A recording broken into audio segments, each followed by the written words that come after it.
After my fiancé and I broke up suddenly, I moved to another city to start over. 4 years later, I returned to the city where I used to live. The moment the plane landed, I received an invitation, a class reunion. To my surprise, my ex-fiancé, who had always avoided such occasions, was also attending. As soon as I took my seat, friends gathered around me. Everyone asked in unison, "Where have you been all these years? We heard that on the day you were supposed to get your marriage certificate, you disappeared without a word. Katerina has been waiting for you all these years, never marrying anyone else. Did you come back this time to reconcile with her? When you left back then, Katerina went almost crazy trying to find you. How could you be so cold-hearted, cutting all contact for so long?" Their voices overlapped, trapping me in a haze of confusion. The fiancé who had stood me up that day sat across the table, wearing a pitiful, delicate expression. I just looked at her coldly and said, "Katerina, didn't you tell everyone that back then, at the Civil Affairs Bureau, it was you who stood me up and married that male student you were sponsoring? That's why we broke up, isn't it?" The lively private room fell silent instantly. Katerina opened her mouth to explain, but before she could speak, I raised my hand and showed my wedding ring. "In the 4 years I've been away, I've already built a family, a career, and have children. Miss Katerina, it's time for you to let go." Katerina's eyes reddened immediately, but I could never forget, after 7 years of love, Katerina and I had finally reached the step of getting our marriage certificate. We had waited in line at the Civil Affairs Bureau for half a day, and when our number was finally called, her sponsored male student suddenly appeared, naturally wrapping his arm around her waist and saying, "Katerina, sorry to keep you waiting. Let's go in." I froze in place, my mind going completely blank. Katerina turned to me, her voice frighteningly calm. "I promised to give Romeo a home. He grew up without parents. Poor thing. Don't worry, it's only for 2 years. Once he graduates, I'll leave him right away. Then, you and I can be together, openly, for the rest of our lives." She paused, then added, "The one I love has always been you." "This is just me keeping a promise." I said nothing, watching helplessly as the two of them walked inside, close and intimate. Then I pulled out my phone and dialed the number of the woman who had pursued me for 4 years. "Fiona, I need a partner for a wedding. You coming?" Chapter 1. On the other end of the line, her voice was hoarse. She'd clearly just been woken up. "Augustine, don't mess around. I pulled an all-nighter yesterday. I just lay down. Half an hour," I said flatly. "I'll wait for you. Come, and we'll get the marriage certificate." There was a brief silence. Then came the sound of her knee hitting a desk, followed by a sharp hiss of pain. "Augustine, you'd better not be lying to me," she snapped before hanging up. Not long after, Katerina came out, holding Romeo's arm. When she saw I was still there, she frowned. "Who were you talking to on the phone?" That bright red marriage booklet was in her hand, but not for me. What I had spent 7 years of my life trying to obtain, Romeo had gotten effortlessly, just by making a so-called promise. Absurd. Utterly absurd. "I'm talking to you," she pressed, her tone growing impatient. "A friend," I replied calmly. She visibly relaxed, her voice softening. "I know this makes you uncomfortable, but I promised Romeo first. A person has to keep their word, right?" I nodded slightly. "Yeah, I understand." I understood her choice, but that didn't mean I accepted the ending. She'd rather tie herself legally to a boy who was practically a stranger than give closure to our 7-year relationship. Honestly, I would have preferred it if she'd simply fallen in love with someone else. At least that would have been clean. But this reason, this so-called promise, made those 7 years feel like a joke. And I, the biggest fool of all, Fiona had warned me before, saying she couldn't see love for me in Katerina's eyes. I'd gotten angry at her for that. Now, I knew she'd been right. 7 years of love? No, it was a one-man performance from start to finish. "Since you understand, then come home with me," Katerina said, reaching out to grab my hand. "Home?" I stepped back. "You chose the wrong word. That house is mine, not your home. And certainly not yours and his." Katerina's face stiffened instantly. "Augustine, stop throwing a tantrum." Her words made me laugh, genuinely laugh, though there was no joy in it. The house I'd worked so hard to buy, the one meant for our marriage, had somehow turned into a warm little inn for them to feel the warmth of a family. Do I really look like that big of a fool?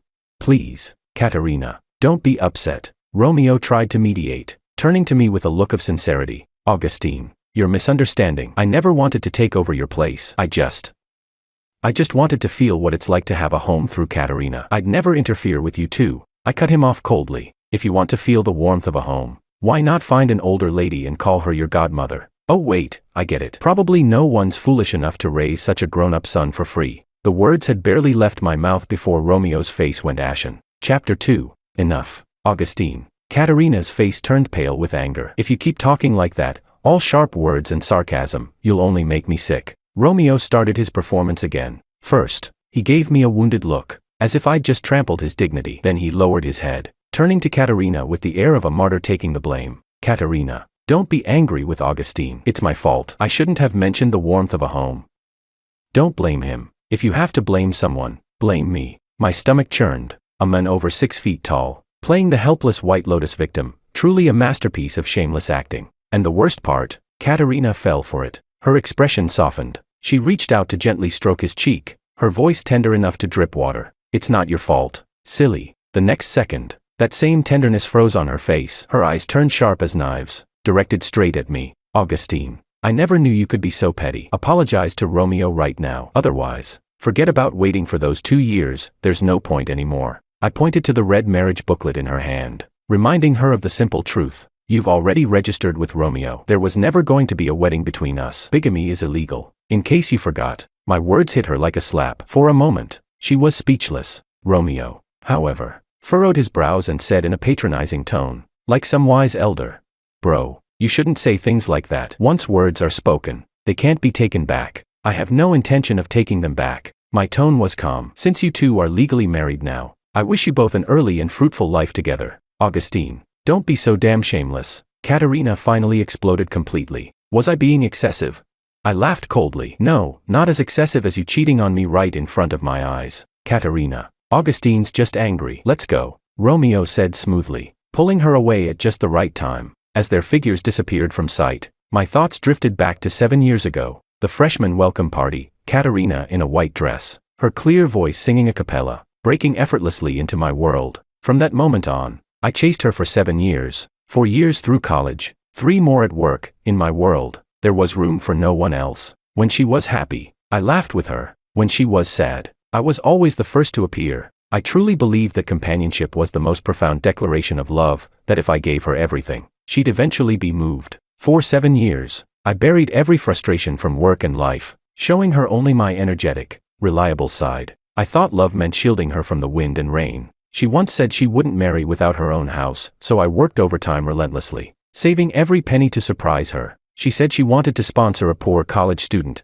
I didn't even blink before handing over all my savings. Whatever she asked, I gave. No hesitation. My wholehearted devotion gave her a carefree life, and in return, she spent all her time and energy on Romeo. They traveled together. They joked, laughed, and played together. And every time I showed even the slightest discomfort, she snapped back impatiently. Romeo just sees me as a sister. Can you stop being so dirty-minded? Right. I was the one with the dirty thoughts. And now, that same boy who saw her as a sister had just married her, all for a promise. So what did that make me? I wiped away the moisture from the corner of my eye and unlocked my phone. A message from Fiona lit up the screen. I'm already on the plane. Don't worry, I'll make it before the Civil Affairs Bureau closes today, I replied. No need to rush. We've got plenty of time. Chapter 3. No way. What if you regret it tomorrow? I stared at the message on the screen and couldn't help but smile. Everything that happened today made me finally see Katerina for who she truly was, and see the pathetic fool I had been for 7 years. Not loving someone is such a simple, brutal truth. I looked down at the suit I was wearing, the one I had specially prepared for the marriage registration with Katerina. Now, it felt unbearably out of place, even dirty. I needed to get rid of it. It wasn't just a matter of throwing away fabric. It was about saying goodbye to the past, and showing the bare minimum of respect to the person who was about to enter my future. When I got home and opened the door, Romeo was sitting on the living room sofa, wearing my pajamas, legs spread wide, relaxed like the owner of the place. From the bathroom came the sound of running water. Augustine, you're back, he said cheerfully, as if greeting an old friend. I ignored him and walked straight toward the bedroom. Behind me, his voice followed, carrying an arrogant hint of pride. Katerina's got an amazing body. Augustine, I really envy you. I stopped and turned, my expression flat. No need to envy. She's your wife now. Romeo probably thought that would hurt me, but he was wrong. When I opened the bedroom door, the messy bed and the damp patches on the sheets stung my eyes. I grabbed the sheet and yanked it off, tossing it onto the floor, then began looking for clean clothes. Augustine, what's that supposed to mean? Katerina appeared at the door, wrapped in a bathrobe, water dripping from her hair. I answered calmly. Dirty things disgust me. Say that again, she shouted, her voice trembling with anger. Who are you calling dirty?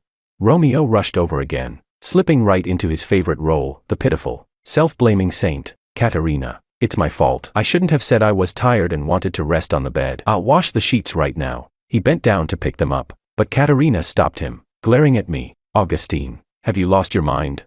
I know you're angry, and I've been patient with you, but my patience has limits. Now, apologize to Romeo, and I'll pretend none of this ever happened. I turned to her. Sorry, but you can pretend all you want. I can't. You. Katerina pointed a trembling finger at me. Can't you just show a little tolerance? I just wanted him to feel what a home is like, to fulfill a wish. He grew up without a family. Can't you show a little compassion?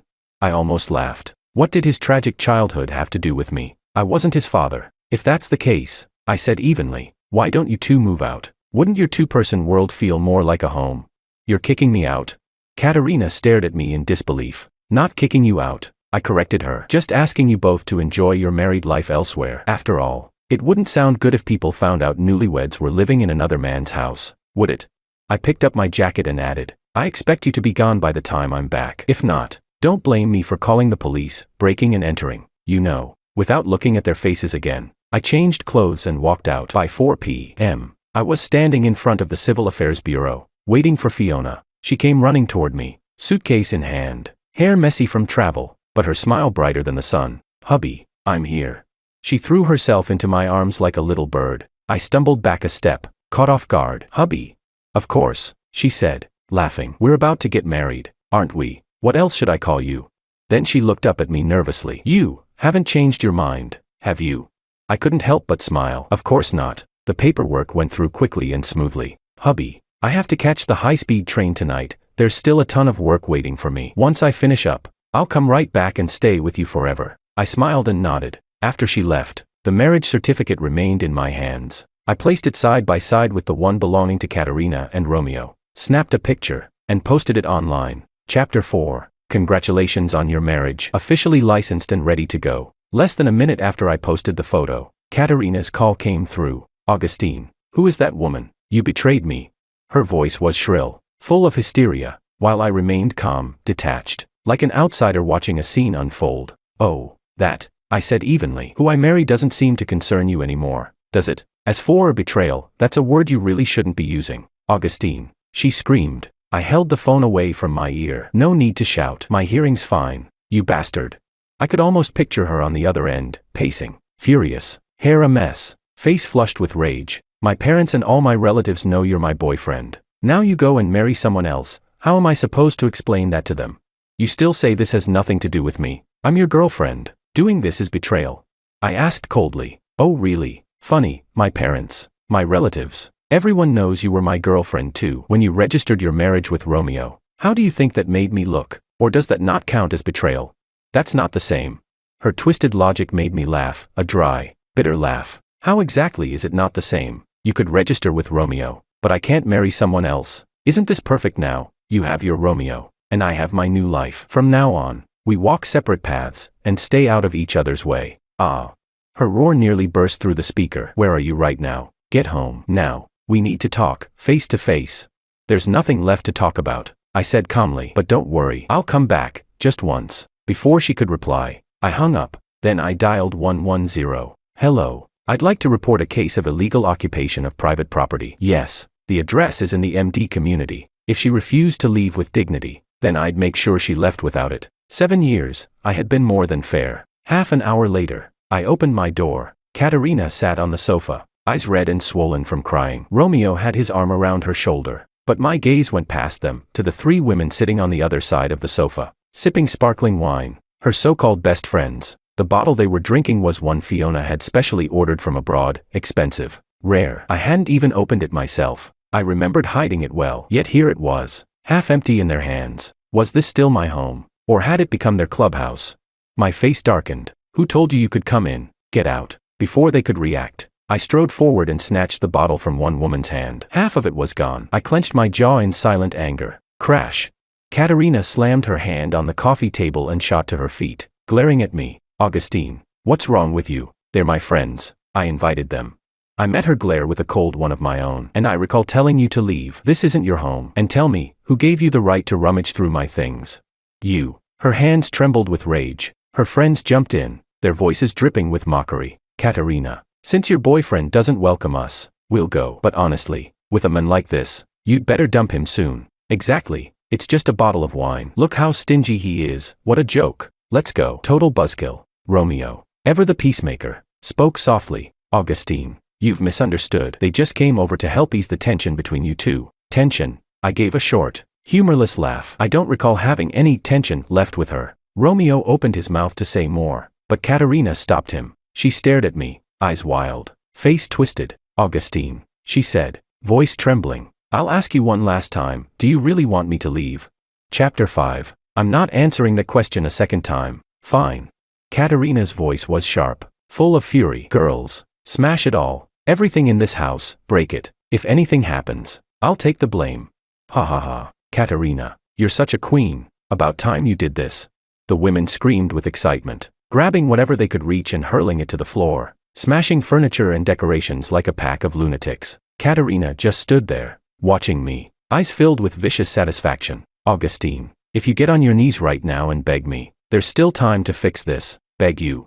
I shook my head and laughed quietly. I truly couldn't understand where Katerina's confidence came from. Did she really think I still loved her enough to forgive everything?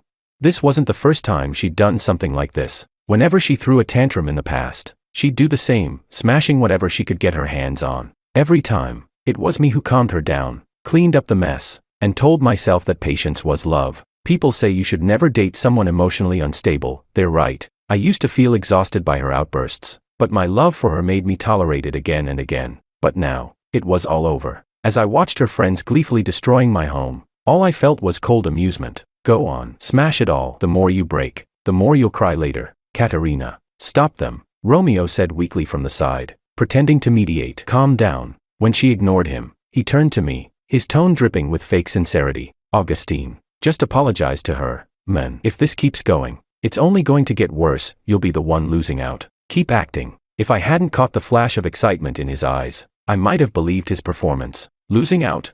Sorry, not today. I took out my phone, opened the Notes app, and calmly recorded the price of every item those women destroyed, one by one. Then came a sudden, urgent knock on the door. I smiled. Finally, when I opened the door, 3 uniformed police officers stood there. The entire room froze in an instant. Katerina and her friends stared, dumbfounded. She spun around to glare at me, her voice trembling with disbelief. You actually called the police?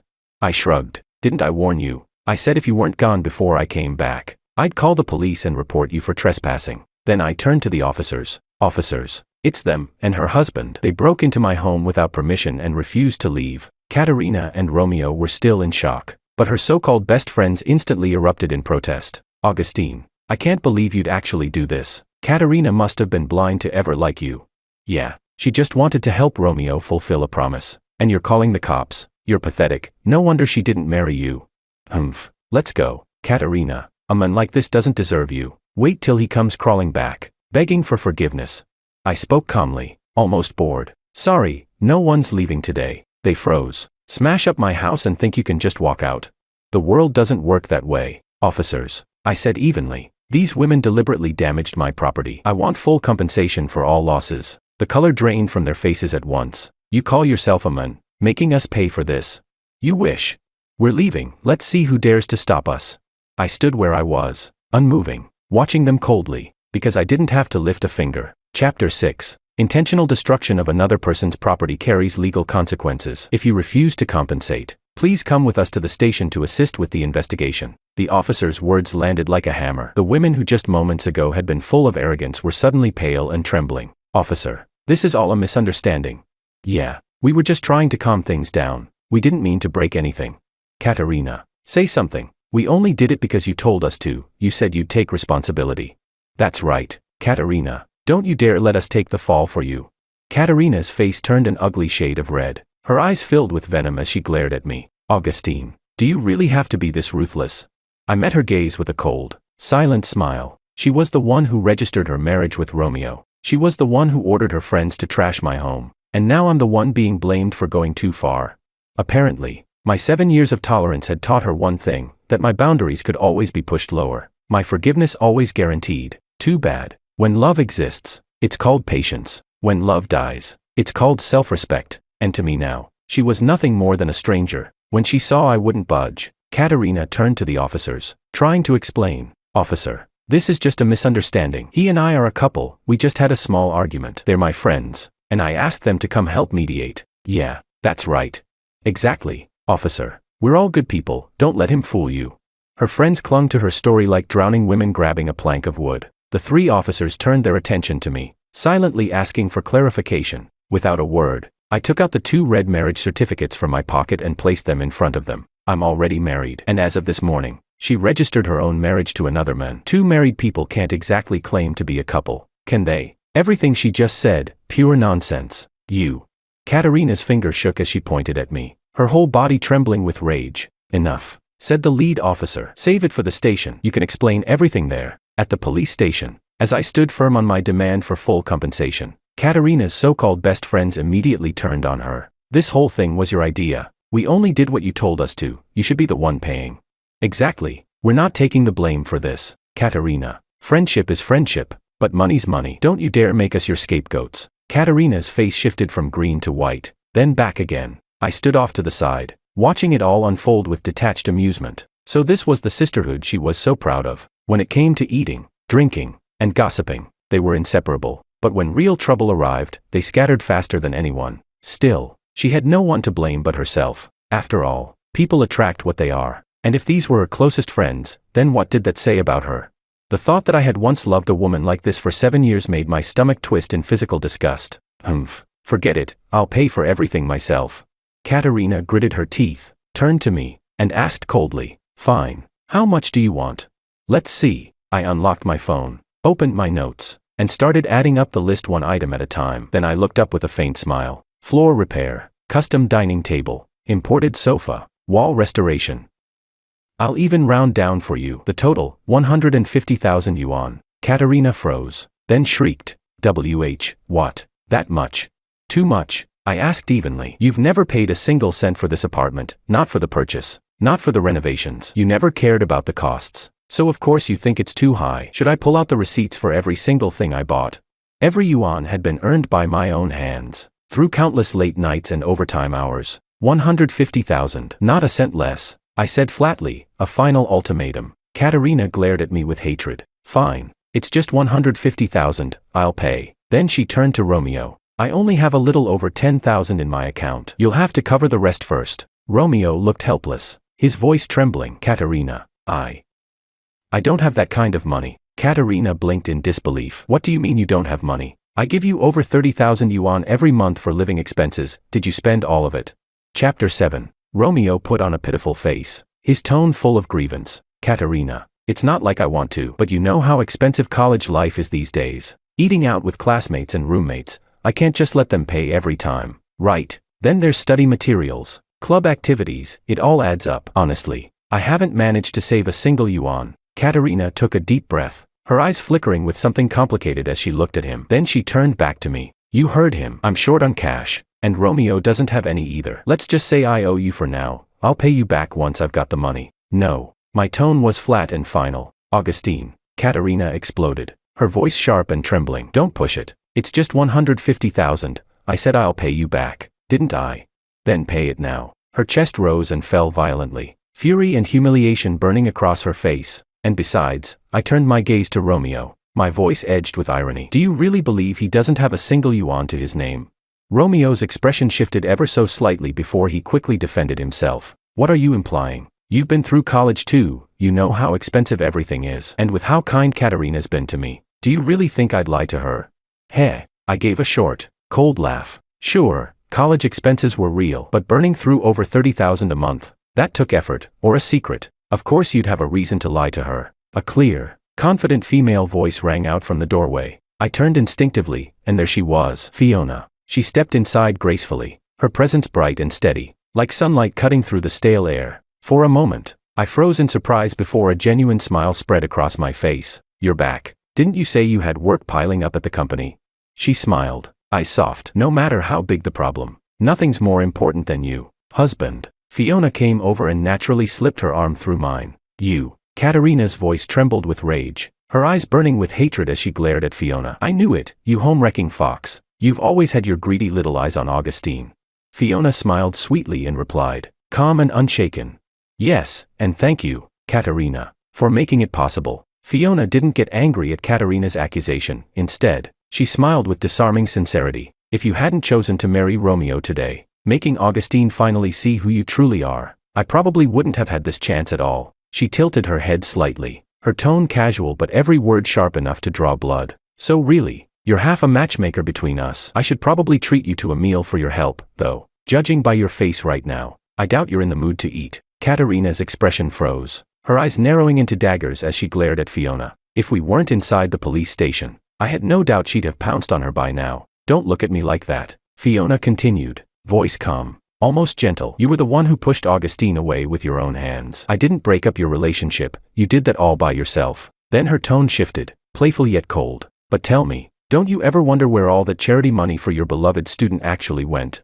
Over $30,000 a month, TSK, even in a top-tier city. That's quite the luxury lifestyle. As she spoke, Fiona cast a faintly mocking glance at Romeo, whose expression grew visibly stiff. Before Katerina could respond, Romeo panicked. He grabbed her hand tightly and blurted out, Katerina, let's just go. I'll figure out the money issue. Katerina, clearly touched by his supposed sense of responsibility, squeezed his hand in return. You're just a student, there's no way you can come up with that much money. Don't worry, I want to hear what this woman's trying to spin. I won't believe a word of it. But, Romeo tried to interrupt, but Katerina cut him off coldly. She turned to Fiona with a sneer. Go ahead, I'm listening. Let's see what kind of story you can make up. Story? Fiona smiled faintly. You'll know soon enough. She reached into her bag and pulled out a stack of glossy photographs, slapping them onto the table. Take a look. Here's what your model student has been doing behind your back. Katerina frowned, picked up the photos, and began flipping through them one by one. Her expression shifted with each turn: confusion, disbelief, shock,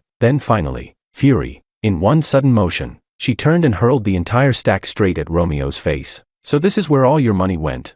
The photos scattered across the floor. I glanced down. They were all intimate shots of Romeo with different young women. Some in high-end restaurants, others shopping in luxury stores, a few even taken in hotel lobbies. I couldn't help but smirk. No wonder $30,000 a month wasn't enough. Turns out he was funding his own little harem. Katerina glared at Romeo, her voice trembling with rage. You used my money to keep other women. Unbelievable. You're even worse than I thought.